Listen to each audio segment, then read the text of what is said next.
It's Wednesday morning.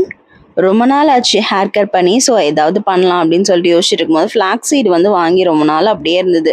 So flax seed வெந்தயம் ரெண்டுத்தையுமே நல்லா பாயில் பண்ணது இந்த மாதிரி ஜெல்லி மாதிரி நமக்கு கிடைக்கும். அதை வந்து ஹேரில் அப்ளை பண்ணிவிட்டு ஒரு 10 மினிட்ஸ் கழித்து வாஷ் பண்ணிட்டேன். நல்ல ஹேர் வந்து சில்கியாக இருந்தது.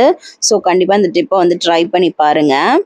அன்றைக்கி ஈவினிங் ஸ்நாக்குக்கு வந்துட்டு இந்த பாப்கார்ன் தான் வாங்கிட்டு வந்திருந்தேன். Active popcorn. இதில் வந்து பட்டர் பெப்பர்னு நினைக்கிறேன் ஃப்ளேவர்.